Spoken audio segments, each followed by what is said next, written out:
Breaking news చూస్తున్నాం. కేంద్రం ఇవాళ కేబినెట్ భేటీ ప్రత్యేకంగా నిర్వహించింది.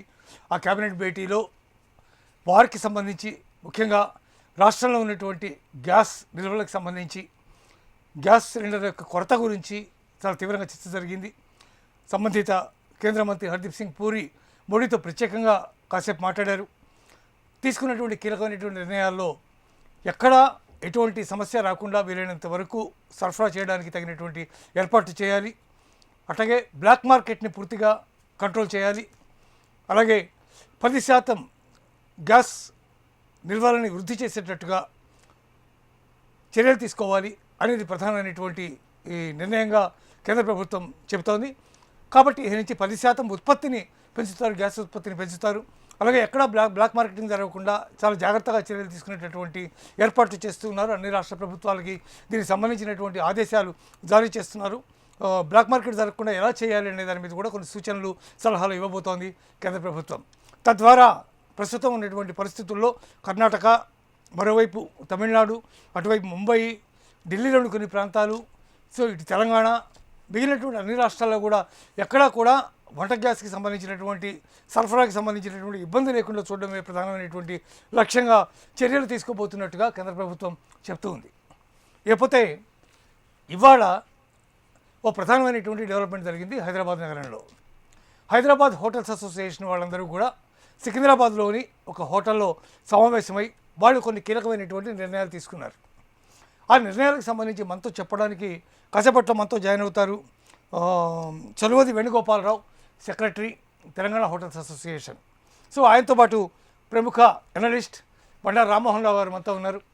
ముందుగా రామ్మోహన్ రావు గారితో మాట్లాడి అసలు ఈ గ్యాస్ సరఫరాకి సంబంధించి ఏం జరుగుతోంది, ఎందుకు ఇట్లాంటి పరిస్థితి వచ్చింది, స్టాక్స్ మన దగ్గర ఉన్నాయని చెప్తూనే ఉన్నాం ఓ పక్క, అయినా ఎందుకు ఇట్లాంటి పరిస్థితి వస్తుంది అని తెలిసిన ప్రయత్నం చేద్దాం. రామ్మోహన్ రావు గారు నమస్కారం. శుభ్రసాయి గారు నమస్కారం. సార్, ఏంటి పరిస్థితి? చాలా రాష్ట్రాల్లో ముఖ్యంగా కర్ణాటక, తమిళనాడు, బాంబే, ఢిల్లీ చాలా కీలకమైనటువంటి ప్రాంతాల్లో వంట గ్యాస్ సరఫరాకి అంతరం ఏర్పడుతోంది. 21 రోజులు ఉండేదాన్ని 25 రోజులకు పెంచారు ఆల్రెడీ. దానికోసం వెయిట్ చేసినా, బుక్ చేసి 25 రోజులు అయినా కూడా గ్యాస్ దొరకట్లేదు అని చెప్పి చాలామంది కంప్లైంట్ చేస్తున్నారు. డొమెస్టిక్తో పాటు బిజినెస్కి, హోటల్స్కి ఇటువంటి వాడేటటువంటి గ్యాస్ సరఫరా కూడా పూర్తిగా పడిపోయినటువంటి పరిస్థితి ఉంది. చాలా చోట్ల బ్లాక్ మార్కెట్ జరుగుతోంది అనేది ప్రధానమైనటువంటి కంప్లైంట్. ఈ రకమైనటువంటి పరిస్థితి రావడానికి కేవలం గల్ఫ్ వార్ ఒకటే కారణమా? కానీ ఈ గ్యాస్ని పక్కదారిన అమ్మేయడం, లేకపోతే ఇవన్నీ రెగ్యులర్గా జరుగుతున్నటువంటి ఫార్మాటా, ఏం జరుగుతుందని మీరు అనుకుంటున్నారు? శుభ్రసాయి గారు, మీకు అట్లాగే హెచ్ఎండి ప్రేక్షకులకు నమస్కారం. 2 నిమిషాలు చెప్పాలి. ఎప్పుడైనా కూడా సందట్లో కడమి అన్నట్టు విపత్తు వచ్చినప్పుడు కొందరు అక్రమ వ్యాపారస్తులు అందరూ వాళ్ళ చేతివాట వాళ్ళు చూపిస్తుంటారు. ఏదైనా కానీ వాళ్ళ గ్యాస్ కొరత లేదు అని చెప్పి ప్రభుత్వం చెప్తుంటే యుద్ధం మొదలై 11 రోజులు అయింది. ఇంకొక 2 రోజుల్లో 3వ వారంలో ప్రవేశిస్తాయి. ఈ సందర్భంలో ఇవాళ క్యాబినెట్ మీటింగ్ పెట్టుకున్నారు, కానీ ఇంకా 2-3 రోజుల ముందు నుంచే ఈ ప్రయత్నాలు చేసి ఉంటే ఇంత నష్టం జరగకపోయేది అంటున్నారు. చూస్తున్నాం కదా, బెంగళూరులో ఇవాళ హోటల్ బంద్ పాటించారు. అట్లాగే కమర్షియల్ సిలిండర్ మీద 115 రూపాయలు పెరిగింది, మామూలు డొమెస్టిక్ మీద 60 రూపాయలు పెరిగింది. చూస్తాం కదా. ఏమంటారంటే ఈ క్లారిటీ కేంద్ర ప్రభుత్వం 4 రోజుల కింద ఇవ్వాల్సి ఉండే అంటున్నారు. సరే, మన కిషన్ రెడ్డి గారు 2-3 చెప్పారు, కానీ అథెంటిక్ సమాచారం ఎక్కడి నుంచి వస్తుంది? ఇంధన శాఖ మంత్రి ప్రకటించాలి కదా, అది ఇవాళ కూర్చున్నారు. అందుకని ఏమంటే జరిగిన నష్టం జరిగింది. ఇప్పటికే మీరు చూస్తున్నాం, ముంబైలో సంక్షోభం, ఢిల్లీలో చూస్తున్నాం, మన హైదరాబాద్ లో కూడా హోటల్ అసోసియేషన్ ప్రతినిధి వస్తారు, కనుక వాళ్ళు పూర్తి వివరాలు చెప్తారు. కనుక జరుగుతున్న విషయం చూస్తే గత 3-4 రోజుల నుంచి మరి మీరు చూస్తే 115 రూపాయలు ఏమో కమర్షియల్ సిలిండర్ పెడుతుంది. మామూలుగా రోడ్డు మీద ఇడ్లీ బండి పెట్టుకునే వాళ్ళైతే బాగా ఎక్స్పోజ్ అవుతారు వసతిగా. ఎందుకంటే హోటళ్లలో వాడు డొమెస్టిక్ వాడుతున్నాడా, లేకపోతే ఇది వాడుతున్నాడా పెద్దగా చెక్ చేస్తే తప్ప తెలియదు. కానీ రోడ్డు మీద ఇడ్లీ బండి కానీ, పునుగులు అమ్ముకునే వాళ్ళు కానీ, వీళ్ళందరూ బహిరంగంగా బయట సిలిండర్ ఉంటుంది కదా, అది ఒకవేళ కమర్షియల్ సిలిండర్ కాకుండా డొమెస్టిక్ వాడితే వెంటనే పట్టుకుంటారు, జరిమానా వేస్తారు. కనుక మొట్టమొదటి నష్టపోయింది ఎవరంటే వీళ్ళు. ఇది 115 రూపాయలు పెరగడం వల్ల మరి చిన్న చిన్న టిఫిన్స్ రేట్లు కూడా పెరిగినాయి 4 రోజుల నుంచి. రెండోది, డొమెస్టిక్ మీద కూడా గతంలో 15 రోజులు ఉన్న బుకింగ్ టైం 21 రోజులు పెంచారు, నిన్నటికి నిన్న 25 రోజులు పెంచారు. చూస్తున్నాం. అంటే ఎప్పుడైనా అనుమానం ప్రజలకి ఏమొస్తుందంటే, దొరుకుతుంది అన్నప్పుడు ఏమనిపించదు, దొరకదన్నప్పుడే మనిషికి ఒక ఆదుర్త ఉంటుంది. ఎప్పుడైనా చూడండి, అంటే మనకు పెడతానంటే ఆశ, కొడతానంటే భయం అని అంటే లేదు అనగానే కొంతవరకు ఆసక్తి వస్తుంది. ఇంట్లో 2 సిలిండర్లు ఫుల్ ఉన్నా కూడా ఈ ఇట్లాంటి పరిస్థితులలో ఇంకో సిలిండర్ తెచ్చేసుకున్న నష్టం ఉంది అనే మానవ మనస్తత్వం ప్రతిబింబిస్తుంది. దీన్ని ఆసరా చేసుకొని వ్యాపారస్తులు ఏం చేస్తారు, కృత్రిమ కొరత సృష్టించే ప్రయత్నం చేస్తారు. ఇది జరగకుండా చూసిన బాధ్యత కేంద్ర ప్రభుత్వం కదా. ఎందుకంటే గ్యాస్, నేచురల్ చమురు, పెట్రోల్, డీజిల్ అవన్నీ వారి ఆధీనంలో ఉంటాయి కనుక గ్యాస్ విషయంలో నిల్వలు మనకు తక్కువ ఉంటాయి. నాకు తెలిసిన సమాచారం ఏంటంటే మనకు చమురు అంటే మన పెట్రోల్ కానీ డీజిల్ కానీ ఇవన్నీ కూడా 90 రోజుల బఫర్ స్టాక్స్ ఉండేవి. కానీ గ్యాస్ ఏంటంటే పైప్ లైన్ల ద్వారా వస్తుంది కనుక నిల్వ చేసుకోవడానికంటే ఎప్పటికప్పుడు దాన్ని వాడుతుంటే మళ్ళీ పైప్ లైన్ ద్వారా తీసుకొచ్చినాడు. కరెంట్ కదా ఉత్పత్తి చేసుకుంటే కరెంటు ఖర్చు కాకపోతే గాలిలో కలిసిపోతుంది. ఇది అంతే. కనుక మనకు దీన్ని ఆపి చేసే ప్రయత్నం ఉండదు కనుక ఎప్పటికప్పుడు నిరంతరం సరఫరా అవుతుంటది. అక్కడేమైనా లోపం ఉందా, లేకపోతే అసలు నిజానికి కొరత ఉందా లేదా ఇవాళ క్యాబినెట్ మినిస్టర్లు కూర్చొని చెప్పేదాకా పబ్లిక్ తెలుస్తుంది. రెండోది ఏంటంటే కమర్షియల్ సిలిండర్ల విషయంలో చాలా వరకు అంబిక్విటీ మెయింటైన్ చేశారు. మీకేం కాదని కేంద్ర ప్రభుత్వం హామీ ఇవ్వకపోవడం వల్ల వచ్చిన సమస్య. ఈ డొమెస్టిక్ విషయంలో అయితే 60 రూపాయలు ఎట్లా పెరిగింది, ఇంక ఇవాళ చెప్పి రేపు తెలుసుకుందాం. ఒక మనిషి మనస్తత్వం ఎట్లా ఉంటుంది ప్రసాద్ గారు, పెట్రోల్ రేటు అర్ధరాడించి పెరుగుతుంది అనుకుంటే 10 రూపాయల కోసం 20 కిలోమీటర్లు కూడా పోయి పెట్రోల్ పోయించుకునే సందర్భం చూస్తుంటాం మనం. ఆ 20 కిలోమీటర్లు పోయేస్తుంది పెట్రోల్ అంటే వాడు పోసుకున్న ఫుల్ ట్యాంక్ కూడా అంతకంటే ఎక్కువేం కాదు. కానీ మనిషికి ఏమైందంటే పశువుకి ఏమో తింటేదాన్ని, మనిషికి ఉంటేదాన్ని. అంటే మనకు ఉంటే మనకు ఇంట్లో డబ్బు ఉందనుకోండి సమస్య లేదు, రేపైనా ఏం కాదనుకుంటాం. అలాగే బియ్యం కానీ సరుకులు కానీ అయిపోతున్నాయి అంటే ఆదుర్త వేరే ఉంటుంది. కనుక ఈ విషయంలో ప్రభుత్వం కొంత నిర్లక్ష్యం వహించిందని నా ఉద్దేశం. ఖచ్చితంగా ఈ క్లారిటీ మొన్న 4-5 రోజుల క్రితం ఇస్తే బాగుండేది. ఇక మన నేచురల్ గ్యాస్ ను కూడా 10% వేస్తామంటున్నారు ప్రసాద్ గారు. పెంచాల్సిన అవసరం ఉంది కదా అంటున్నాం. ఇప్పుడు మనకు రిలయన్స్ ఇది మన బంగాళాఖాతంలో మందు పెడితే మనకు ఓఎన్జీసీ ఉంది కదా, అక్కడి నుంచి మొదలు పెట్టి విశాఖపట్నం ద్వారా మనకు ఇక్కడ దాకా ఎక్కడికి మన హైదరాబాద్ భాగ్యనగర్ గ్యాస్ ఉన్నది, బొంబాయి దాకా మనకు ఉన్నాయి కదా. వీటన్నింటి వేగవంతం ఎందుకు చేస్తలేరు అని ఒకటి. కొన్ని మార్గాలు ఉన్నాయి. ఆ మార్గాలు తెరవడం వల్ల రష్యా నుంచి కానీ లేకుంటే ఇతరత్ర కొన్ని దేశాల నుంచి కానీ గ్యాస్ వీలైనంత వరకు తెప్పించుకోవడం ద్వారా చేయొచ్చు. ఇప్పటికీ హార్మోజ్ జలసంధిలో కొంత వెసులుబాటు లభించింది అంటున్నారు కనుక పెట్రోల్ డీజిల్ దోకా లేకపోవచ్చు. కానీ గ్యాస్ సంక్షోభాన్ని ఎట్లా అధిగమిస్తుంది అనేది కేంద్ర ప్రభుత్వం స్పష్టమైన ప్రకటన చేయాలి. ప్రజలు ఆదుర్త చెందకుండా ఆగం కాకుండా ఉండే విధంగా ఉపశమనం కలిగించాలని నేను కోరుతున్నాను. ఒక్క నిమిషం sir. Telangana hotels association secretary Chaluvadi Venugopalarao గారు ప్రస్తుతం మనతో ఫోన్ లైన్లో ఉన్నారు. వారితో మాట్లాడి ఇవాళ సమావేశం ఏంటి, ఏం జరిగింది, ఏం నిర్ణయాలు తీసుకున్నారు, ముఖ్యమంత్రిని ఏమైనా కలుస్తున్నారా, కలిస్తే ఏం చెప్పబోతున్నారు, హోటళ్ళకి పరిస్థితి ఏంటి అనేది తెలుసుకునే ప్రయత్నం చేద్దాం. వేణుగోపాలరావు గారు నమస్కారం. నమస్తే సార్. సార్ ఇవాళ మీటింగ్ ఏం జరిగింది, మీటింగ్లో ఏం నిర్ణయం తీసుకున్నారు మీరు? ఏం లేదండి, టోటల్ గ్యాస్ సప్లై బంద్ అయిపోయింది హోటల్స్ కి. దాని విషయంలో మొత్తం ప్రెస్ కాన్ఫరెన్స్ పెట్టినప్పుడు రిప్రజెంటేషన్ సీఎం కి, సివిల్ సప్లై మినిస్టర్ కి ఇస్తున్నాము. ఇప్పుడు సెక్రటరియట్ కి వచ్చాము. ఇప్పుడు సివిల్ సప్లై మినిస్టర్ గారు కలుస్తున్నాము. కలిసి ఇప్పుడు వాళ్ళకి ఇస్తున్నాము. అట్లీస్ట్ 50% ఆఫ్ ద గ్యాస్ అంటే మాకు రిక్వైర్మెంట్ మీద మాకు సప్లై చేయాలి. ఎసెన్షియల్ హాస్పిటల్స్ కి ఇవ్వాలని ఆర్డర్స్ ఉన్నాయి.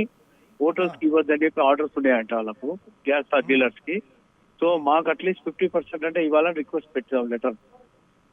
ఈ ఆర్డర్స్ ఎవరు ఇచ్చారండి వాళ్ళకి? అది ఎవరైనా చెప్తున్నారా? వాళ్ళు సెంట్రల్ గవర్నమెంట్ ఇచ్చిందంట సార్. డీలర్స్ కంతా సెంట్రల్ గవర్నమెంట్ ఇచ్చిందంట సార్. ఇప్పుడు కర్ణాటకలో కూడా అట్లే బంద్ అయిపోయింది సార్. తమిళనాడు, చెన్నైలో కూడా అన్ని హోటల్స్ బంద్ అయిపోయినాయి. మనది మాక్సిమం రేపటి వరకు నడుస్తాయి. మాకు ఇప్పటికైతే ఒక సిలిండర్ రాలేదు వాళ్ళ మాకు. మళ్ళీ మాకు రేపు కానీ ఎల్లుండి కానీ మన హోటల్స్ కూడా హైదరాబాద్ మొత్తం క్లోజ్ అయిపోతాయి సార్. ఓకే, ఇప్పుడు మీరు ముఖ్యమంత్రిని కలుస్తారు, సంబంధిత మంత్రిని కూడా కలిసి మీరు మీ ఇది ఇస్తారు, మీరు చెప్తారు వాళ్ళకి. తర్వాత ఒకవేళ వెంటనే మీకు సాల్వేషన్ కాకపోతే what is your next step? Next step ఇక మేము క్లోజ్ చేయడం లేదు సార్, షట్ డౌన్ చేయడం లేదు సార్. ఇక మా దగ్గర ప్రత్యామ్నాయం లేదు, ఆల్టర్నేటివ్ ఏం లేదు సార్. మాకు ఫుడ్ ప్రిపరేషన్ కి ఆల్టర్నేటివ్ ఏం లేదు సార్. ఓకే, నిజంగానే ఇది దొరకట్లేదా, లేకపోతే బ్లాక్ మార్కెట్ ఇంపాక్ట్ కూడా దాని మీద ఏమైనా ఉందని మీరు అనుకుంటున్నారా? లేదు సార్, రియల్ మాకు రెగ్యులర్ సప్లై చేస్తున్నప్పుడు వాళ్ళే చెప్తున్నారు. క్లోజ్ అయిపోయినాయి సార్, వాళ్ళకి సప్లై లేదు. ఓకే, సప్లై లేదంటున్నారు మీరు. హలో వేణుగోపాలరావు గారు, మీ వాయిస్ కట్ అయిపోయిందండి. మేము 50% రాలేదు సార్ బయటకి, వాళ్ళ ఏ హోటల్కి రాలేదు వాళ్ళ. ఓకే, ఇప్పుడు మీరు సీఎంని కలవబోతున్నారా? ఇప్పుడు మేము సెక్రటరియట్ లో చాంబర్ పోతున్నాము. అపాయింట్మెంట్ అంటే వాళ్ళకి ఎట్లా ఏంటో తెలియదు. లోపల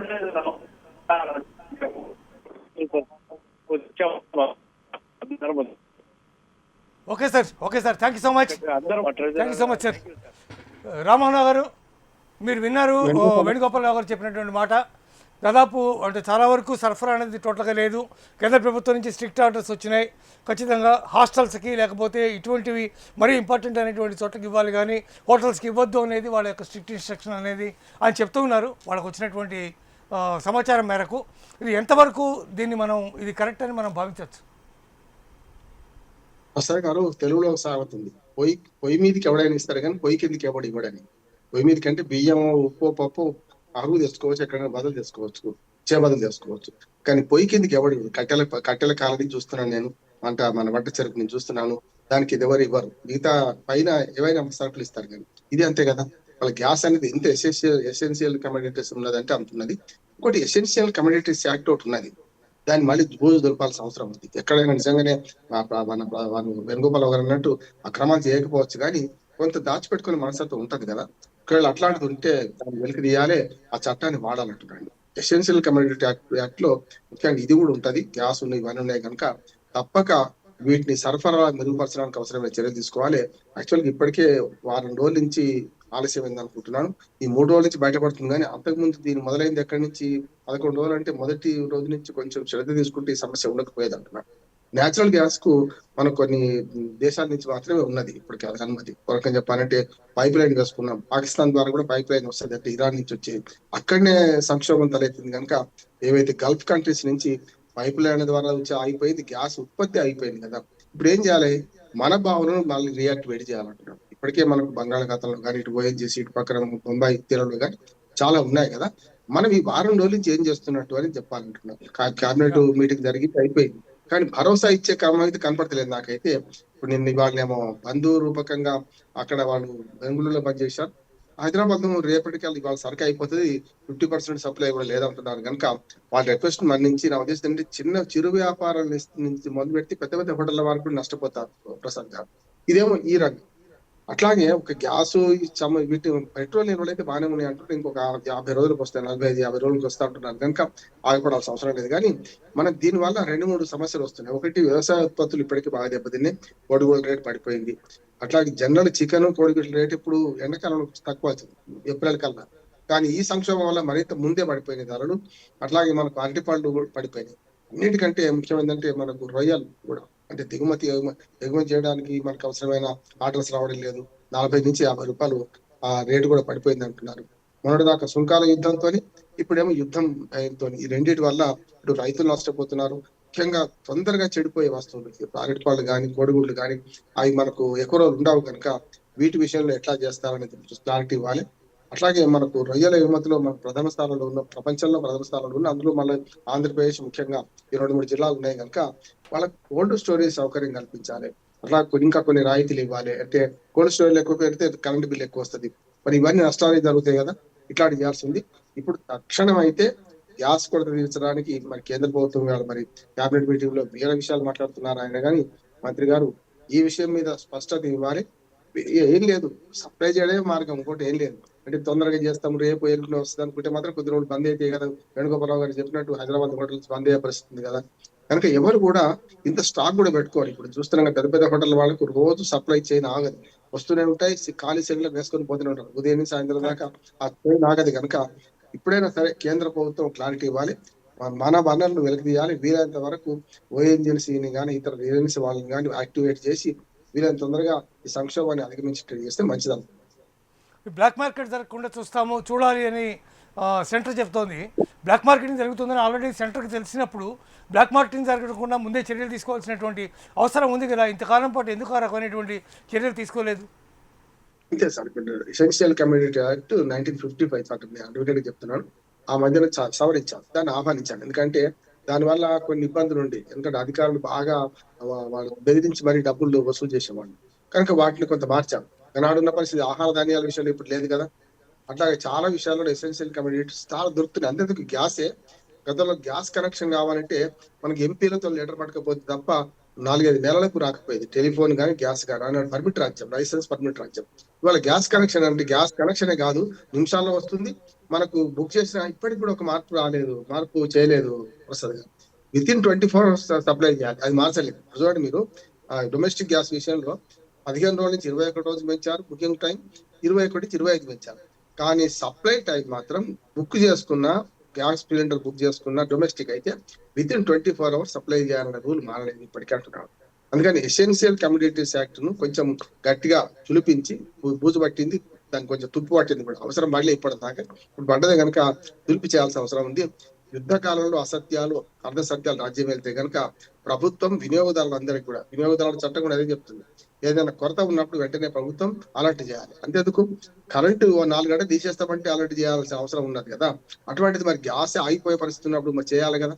అందుకని బట్టలు అయిపోతాయి అంటున్నాను. అందుకనే కేంద్ర ప్రభుత్వం ఇప్పటికీ కేబినెట్ మీటింగ్ తర్వాత నేనేమంటే వివరణ ఇవ్వడం కాదు, వీలైనంత సప్లై చైన్ పెంచాలంటున్నాం. వీలైనంత వరకు కొత్తగా వాటిని మన వెలికి తీసే ప్రయత్నం ఎక్కువ చేయాలి. మనం ఏం చేస్తున్నాం ఇప్పటిదాకా అంటే చౌకగా వస్తుంది కనుక గ్యాస్ బయట దేశానికి తెచ్చుకుంటున్నాం. ఇప్పుడు అవసరం వచ్చింది కదా, మన ఆయుధం మనం తీయాల్సిన అవసరం ఉంది కదా అంటాం. అంటే వేగవంతం చేయాలంటే ఒక్క రోజులో పూర్తి కాదు, మరి 8 రోజులుగా మరి నేచురల్ గ్యాస్ అండ్ ఆయిల్ వాళ్ళు ఏం చేస్తున్నారు, ఓఎన్జీసీ ఏం చేస్తున్నది, దాన్ని బట్టి ఈ రిజల్ట్స్ ఉంటాయని అనుకుంటున్నాను నేను. రేపు ఎల్లుండి కల్లా క్లారిటీ వచ్చేటట్టున్నది. కానీ ఈ లోపల మాత్రం ఈ జరిగే నష్టమే జరిగింది. నష్ట నివారణ చర్యలు ఇప్పుడు తీసుకోవాల్సిన అవసరం ఉన్నది. వీలైనంత త్వరగా గ్యాస్ సప్లై చైన్ పెంచితే వ్యాపారాలు ఆగవు. దీనివల్ల చాలా రంగాలకి దెబ్బతింటది. ఒకటే హోటల్ రంగం దెబ్బతిందని కాదు, మిగతా అన్ని దెబ్బతింటాయి కనుక వరుసగా పర్యాటక రంగం దెబ్బతింటది. వచ్చిన వాళ్ళు ఎటు పోవాలని తెలియదు. ఇవన్నీ ఉంటాయి కనుక కేంద్ర ప్రభుత్వం క్లారిటీ ఇవ్వాలి. సివిల్ సప్లై శాఖ కేవలం అంటే రాష్ట్ర ప్రభుత్వం సప్లై చైన్ పెంచేది తప్ప వాళ్ళకు పూర్తి అధికారం లేవు. అంటే వాళ్ళకు సప్లై అయినప్పుడు ఏం చేస్తారు, సివిల్ సప్లై ఏం చేస్తారు అంటే వచ్చిన గ్యాస్ ని కానీ వీటిని కానీ అక్రమ మార్గం కాకుండా పంపించే ప్రయత్నం చేస్తుంది, దానికి అవసరమైన ఏర్పాట్లు చేస్తుంది. కానీ సప్లై ఆగిపోయింది. ఇప్పుడు వేణుగోపాలరావు గారు చెప్తున్నారు కదా, సప్లై పోయిందని చెప్తున్నారు డీలర్స్. కనుక మేమేం చేస్తామని వాళ్ళు అంటున్నారు, చేతులు ఎత్తేశారు. కనుక ప్రభుత్వం దగ్గరనే ఇప్పుడు కీలకం ఉన్నది. ప్రభుత్వమే వీలైనంత త్వరగా నేచురల్ గ్యాస్ ఉత్పత్తి చేయాలి, మళ్ళీ సప్లై చేయాలి. రెండు చేస్తే మంచిగా ఉంటుంది అనుకుంటున్నాను. అయితే ఇంకొక సమస్య కూడా వచ్చింది. గేటెడ్ కమ్యూనిటీస్ లో ఎవరు సిలిండర్ పెట్టుకోవడం లేదు Prasad. Direct supply pipe line supply అదైతే వెంటనే అయిపోద్ది కదా. ఇప్పుడు సిలిండర్ అంటే మన ఇంట్లో ఒక సిలిండర్ ఉంటే ధీమాగా 4 రోజులు పోతాము, 6 కుటుంబం ఉన్నా నెల 40 రోజులు వస్తుందని మనం తృప్తి పడవచ్చు. ఇప్పుడు ప్రధానంగా వచ్చింది ఏంటంటే పెద్ద పెద్ద గేటెడ్ కమ్యూనిటీలో మొత్తం అంతా గ్యాస్ సప్లై అంతా పైప్ లైన్ కనుక వాటిలో పెద్ద సంక్షోభం వచ్చే అవకాశం ఉందని అనుకుంటున్నాను. సరే, మిగతావన్నీ సంక్షోభం వచ్చినా కొంత తట్టుకునేది. ఉదాహరణకు యూరియాకు తయారు చేయడానికి అవసరం ఉంటుంది గ్యాస్, కానీ అది ఇవాళ కాదు, వెంటనే దీని పరిణామాలు ఇప్పుడు ఏర్పడి ఇంకో నెల అయినా మనం సర్దుకోపోగలుగుతాం. అయినా యూరియా కొరత కూడా వస్తుంది. ఒక గ్యాస్ తోని ఒకటే కాదు, బహుళ ప్రయోజనాలు ఉన్నాయి కనుక ఈ ప్రయోజనాల్లో మొట్టమొదటి వంట అక్కడి నుంచి మొదలవుతుంది. వంట అంటే ఇళ్లలో వంట, తర్వాత మన హోటళ్లలో వంట. ఇప్పుడు సగం మంది ఈ స్విగ్గీలు, జొమాటో ఇవన్నీ అలవాటు అయిపోయిన తర్వాత చూడండి మీరు, చాలా న్యూక్లియర్ కుటుంబాలలో ఇంట్లో వంట మానేసింది, చాలా వరకు తెప్పించుకుంటాను. ఇప్పుడు అటువంటి వాళ్ళకి కష్టం వస్తుంది అంటున్నాను, మళ్ళీ ఇంట్లో వంట మందు పెట్టాల్సిందే అంటున్నాను. మనం కేంద్ర ప్రభుత్వం యొక్క ప్రకటన కనుక చూస్తే 10% ఖచ్చితంగా ఎక్స్ట్రా ఉత్పత్తి చేయాలి అని చెప్పి వాళ్ళు నిర్ణయించారు. 10% ఎక్స్ట్రా ఉత్పత్తి చేస్తే ప్రస్తుతం ఉన్నటువంటి ఇన్ని రాష్ట్రాల్లో, ముఖ్యంగా ఇప్పటికే చాలా రాష్ట్రాలు బయటపడ్డాయి. ఇట్లాంటి కండిషన్స్లో వాటికి సరఫరా అంటే ఉత్పత్తి చేసిన సరఫరా చేయడం ఒక పార్టు. ఉత్పత్తి సరిపోతుందా 10% ఉత్పత్తి, ఎక్స్ట్రా ఉత్పత్తి? రామారావు, నా మాట వినిపిస్తుందా మీకు? నా దగ్గర లెక్కలు లేవు కానీ ప్రసాద్ గారు, ఇప్పుడు ఆ రేషియో చూడాలి. 10% అని ఎందుకన్నారంటే మరి అంతే కొరత ఉంటుందా కదా, అంతే కదా. నేను అదే అంటున్నాను, మన వనరులు మనం వెనక్కి తీసుకోవాలి, తీసుకున్నప్పుడు మాత్రమే సాధ్యం అవుతుంది. అది ఈ లోపల మరి గ్యాస్ కొరతను ఇంకా అధిగమించే క్రమంలో మాత్రం మనది ఉత్పత్తి చేయడం అవసరమే. కానీ దప్పికి బావి తోడితే రాదు కదా, బావి దప్పికి తోడుకుంటే వెంటనే నీళ్లు వెళ్ళాయి. ఇదంటే ఓఎన్జీసీ చేసిన గ్యాస్ ఏదైతే ఉందో వెలికి తీసే దానిలో మరి ఇంతవరకు ఉన్నాయా, రన్నింగ్ లో ఉన్నాయా, రన్నింగ్ లో ఉన్న వాటిలో ఎన్ని చేయాల్సి వస్తుంది, కొత్తగా 10% ఎక్కువ ఉత్పత్తి చేయాలంటే 10 గంటలు వేస్తే అయిపోద్ది అనుకుంటున్నాను. అయితే ఇప్పుడు గ్యాస్ బయటకు వచ్చేది ఆపలేం కదా, పైప్ లైన్ల ద్వారా మనం చూసిన విశాఖపట్నం నుంచి గుజరాత్ తీరం దాకా మనం పైప్ లైన్ వేసుకున్నాం, క్లియరెన్స్ వాళ్ళది ఉన్నది ఇప్పటికి కూడా. కానీ దానికి ఎందుకు అవుతుంది, ఏ కారణాల వల్ల అవుతుంది ప్రభుత్వం చెప్పాలి. ఏదైనా సరే వెంటనే మాత్రం 10% పెంచితే కూడా సరిపోద్దని నేను అనుకుంటలేను. మన దిగుమతులు అంతకంటే ఎక్కువ ఉన్నాయంటున్నాను. గ్యాస్, నేచురల్ గ్యాస్ మనం ఎందుకు వెళ్తీస్తున్నామంటే మనది ఖరీదు అవుతుంది, మనది కాదు. మనకు కొంచెం శ్రమ ఎక్కువ, ఖరీదు కూడా ఎక్కువ మనది తీసుకుంటే. బయట దేశాలు చీప్ కదా. ఇంకోటి మనం కాపాడుకుంటున్నాం, మన ఇంట్లో కదా సరుకులు కదా, కరువు వచ్చినప్పుడు ఎట్లా అని కాపాడుకుంటామో గ్యాస్ ను కూడా బావుల నుంచి వెలిగిపోతే ఉంటది, ఎట్టుకోదు, అది ఎక్కడో పారిపోదు. కనుక దానికి కూడా ఆపినాక అదే ఇప్పుడు 10% అయితే నాకు తెలిసి మన దిగుమతులు ఆగిపోతే మాత్రం సరిపోదు అనుకుంటున్నాను. కాకపోతే 2 మార్గాలు ఉన్నాయి. ఒకటి రష్యాతోని, ఇంకోటి వెనిజులాతోని కూడా, అంటే చమురు నిల్వలతో పాటు గ్యాస్ నిల్వలు కూడా, 2 నేచురల్ గ్యాస్ చమురు ఆల్మోస్ట్ ఆల్ సముద్రం నుంచి తీసేదే కనుక ఈ రెండిట్లలో వేరే మార్గాలు మూసుకుపోకుండా ఉంటే బాగుంటుందని మనకు ఈ జలసంధి నుంచి కూడా మనకు చైనాకు మననాటి దేశానికి కొంత వెసులుబాటు లభించింది అంటున్నారు. మరి ఆ ఓడలు కదిలితే కూడా నేచురల్ గ్యాస్ కూడా మరి సముద్రంలో పైప్ లైన్ ఉండదు కదా, అట్లా రావాల్సి ఉన్నది కొన్ని. దానికి కూడా మరి ఎంతవరకు సక్సెస్ అవుతుంది తెలియదు. ఒక మాట నా ఉందంటే ప్రభుత్వం శ్వేతపత్రం విడుదల చేయాలి. అంటే కొరత ఉందా లేదా, ఉంటే ఎట్లాంటి పరిణామాలు సంభవించినట్టు 2 రోజులు ఆగండి మీకు సప్లై చేస్తాం అంటే ధీమా మనకు భరోసా ఇవ్వాలి కదా ప్రజలకు అంటున్నారు. ప్రజలు అపోహలు నమ్మకుండా, పుకార్లు నమ్మకుండా ఒక భరోసా ఇస్తే మాత్రం ఖచ్చితంగా సాధ్యమవుతుంది. మీరు చెప్పినట్టుగా వెనిజులా, రష్యాతో పాటు మనకి ఈవెన్ కెనడా అండ్ ఆస్ట్రేలియా కూడా ఆఫర్ చేసినాయి, మేము కూడా గ్యాస్ సరఫరా చేస్తాం, మీకు ఏం ప్రాబ్లం లేదు అని చెప్పి. అదే ప్రభుత్వం ఎంతవరకు గ్యాస్ తీసుకుంటుంది వాళ్ళ దగ్గర నుంచి, అది ఎవరెవరితో మాట్లాడారు అనేది స్పష్టత లేదు. అది ఏమైనా డీటెయిల్డ్గా ఏమైనా చెప్పారేమో, మాట్లాడారేమో ఇంకా తెలియదు. ఒకవేళ అదే అయితే డెఫినెట్గా they can take it from Venezuela or even Canada, Australia వీళ్ళ దగ్గర నుంచి కూడా తీసుకునే అవకాశం ఉంది సార్. అందుకనే ఇప్పుడు ఆలోచన కాదు, చర్యలు మొదలు కావాలంటే. ఆలోచన ఎంతనే చేయొచ్చు, చర్య లేకపోతే ఆలోచన ఏం చేసుకోరు. అందుకనే కదా దేశ ప్రజలకు మొట్టమొదటి క్లారిటీ ఇవ్వాల్సింది ఏంటంటే గ్యాస్ కొరత ఉన్నది, ఎంతవరకు ఉన్నది. ఈ 10% మనం ఉత్పత్తి చేసుకుంటే తీరుతుందా. రేపటి నుంచి నేను ఇప్పుడు వేణుగోపాలరావు గారు అన్నట్టు రేపటి నుంచి మరి గ్యాస్ సప్లై అయితే ఓ ధీమా ఉంటది కదా, ఉన్నది వాడేస్తాం కదా, ఉన్నది పొదుపుగా వాడే ప్రయత్నం చేస్తాం, కొత్తగా వచ్చింది వాడే ప్రయత్నం చేస్తాం. ఆ క్లారిటీ ఎవరు ఇవ్వాలి అంటున్నాను కదా. సివిల్ సప్లైస్ కేవలం సప్లై చేసేది, సప్లై చేయని మాత్రమే. ఇప్పుడు డైరెక్ట్ గా గ్యాస్ గోడౌన్ల నుంచి అక్కడికి వచ్చేస్తుంది షాపులకు, అక్కడి నుంచి తీసుకెళ్తుంటాం. కానీ నిజంగా ఇప్పుడు ఓఎన్జీసీ మనకు కొన్ని మన రూట్లు కూడా చెప్తున్నారు కదా, రైళ్లలో ఉన్నది ఏం చేసి ఇప్పటిదాకా జరిగింది సరిపోయిందా, లేకుంటే ఇంకా కొంత ట్రాన్స్పోర్ట్ లో ఉందా కూడా చెప్పాలి కదా అంటున్నారు. కొన్ని ఇప్పుడు రిఫైనరీస్ ఏవైతున్నాయో ఇంత జరుగుతోంది. ప్రధానంగా ఇవాళ స్టార్ట్ అయింది గొడవ. ఇవాళ ఉదయం ఫస్ట్ బెంగళూరు నుంచి స్టార్ట్ అయింది, బెంగళూరు తర్వాత తమిళనాడు. శివప్రసాద్ గారు నిన్ననే వాళ్ళు బెంగళూరు అన్నారు, నిన్న నుంచి సప్లై అయిపోయింది, మేము ఇవాళ కావాలని బంద్ చేస్తున్నాం, లేకపోతే మీరు మా హోటళ్లకు ఎంత యాక్షన్ విధిస్తారు, హాస్పిటళ్లకు, హాస్టళ్లకు, ఇతరత్ర తప్పని హాస్పిటల్ అవసరమే కాదంటలేదు, కానీ అది విడిచిపెట్టి మాకు మొదలు హోటళ్ల మీద ఎందుకు పడ్డారు మీరు అనే దాన్ని వస్తున్నది కనుక దాని మీద బంద్ పాటిస్తున్నారు. ఇవాళ ఇది బెంగళూరు నిన్న నుంచి మొన్న రాత్రికి ప్రకటించారు, ఇవాళ ఒక రోజు టైం ఇచ్చారు, ఇవాళ బంద్ పాటిస్తున్నారు వాళ్ళు. బొంబాయిలో సంక్షోభం పెద్ద ఎత్తున నడుస్తున్నాం చూస్తున్నాం. ఇంకా హైదరాబాద్ లో సంక్షోభం రాలే కానీ రేపటికి వచ్చే అవకాశం ఉంది కనుక ఇప్పటికైనా ప్రభుత్వం ఏం చేయాలంటే వీలైనంత వరకు మన దేశీయ ఉత్పత్తిని పెంచుకోవడం. రెండోది విదేశాల నుంచి రావడానికి టైం పట్టట్లేదు. అజ్మల్ జలసంధి కనుక పూర్తి స్థాయిలో తెలుసుకోకపోతే మరి మనకు పెట్రోల్ డీజిల్ కొరత కూడా వచ్చే అవకాశం ఉంది లేదని అంటున్నారు. కానీ అది రాకముందే ఇప్పుడు కూడా మనకు 3 చేపల కథ ఉంది కదా, అట్లా కావద్దు కదా. మొదటి తెలివైన చేపలాగా మనం మేల్కోవాలి, లేకపోతే ఏంటంటే మరి మడి ఎండిపోతుందంటే ఇది కూడా అయిపోద్ది అంటున్నాను నేను. అది కాకుండా చూడాల్సిన బాధ్యత కేంద్ర ప్రభుత్వాన్ని. సివిల్ సప్లై శాఖ కేవలం సప్లై చేయనే కనుక అటు నుంచి వస్తే ఇటు పంపుతారు, దానికన్నా ఏం లేదు. ఎసెన్షియల్ కమ్యూనిటీస్ యాక్ట్ కూడా కొంచెం యాక్టివేట్ చేసి ఆ భయం కూడా ఉండాలి. ఇప్పుడు మనిషికి భక్తితోనే పని కాదు, నయమున పాలుందావరు భయమున విషంబునైన భక్షింతురు అన్నట్టు కొంతవరకు చట్టం ఉంటుంది, మేము దాచిపెట్టుకుంటే రేపు కష్టం అనే భయం కూడా కలిగించాలి. అప్పుడు కూడా చేతల కంటే కనీసం మాటల వల్ల కూడా కొంత భయపడే అవకాశం ఉంటుంది కనుక అది చేస్తే మంచిది. సాధ్యమైనంత వరకు సప్లై చైన్ మెరుగుపరచకుండా రేపటికి ఏంటి అని చూడకుండా చేస్తే మాత్రం కష్టం వస్తుంది. వాళ్ళు ఇప్పటికైనా సరే క్యాబినెట్ మీటింగ్ పెట్టి వాళ్ళు చర్చలే చేశారు. దీని వెంటనే రిజల్ట్స్ ఏం రాకపోతేనే రేపటికల్లా తేలుతుండొచ్చు అని నేను అనుకుంటున్నాను. Thank you so much Ramamohan గారు. ఆల్రెడీ ఎసెన్షియల్ కమోడిటీ యాక్ట్ని ఆల్రెడీ ఇవాళ చాలా కఠినంగా అమలు చేయాలని కేంద్రం నిర్ణయించింది. ఎనీవే ఇందాక వేణుగోపాలరావు గారు చెప్పినట్టుగా బహుశా రేపటికల్లా సమస్య కొంతవరకు ఏదైనా సరఫరా జరిగి సాల్వ్ అయ్యేటటువంటి అవకాశం ఉందేమో చూద్దాం. Thank you so much.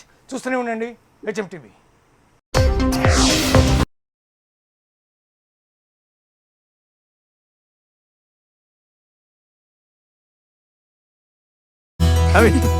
నాకు చాలా నచ్చింది కాఫీ. హాయ్, ఏంటి స్పెషల్? ఏమైనా గుడ్ న్యూసా? మావిడికి ప్రమోషన్ వచ్చింది. తనకి ఇప్పుడు లైఫ్ పార్ట్నర్ తో పాటు బిజినెస్ పార్ట్నర్ ని కూడా. హౌ? చిట్ ఫండ్స్ తో. నీ హస్బెండ్ విషయంలోనే ఎంతో ఆలోచించి టైం తీసుకుని మరీ పెళ్లి చేసుకున్నావు. మరి చిట్ ఫండ్స్ ఎలానే? కొన్ని డెసిషన్స్ కి అంత ఆలోచించాల్సిన అవసరం లేదే.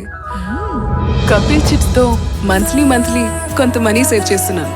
ఆ సేవ్ చేసిన మనీ మా స్టార్ట్అప్ లో ఇన్వెస్ట్ చేసి బిజినెస్ పార్ట్నర్ అయిపోయింది. అంతే కదా పార్ట్నర్ అంటే. కొన్ని బంధాలు కొనసాగుతూనే ఉంటాయి. కపిల్ చిట్స్, మీ కలలకు సాకారం.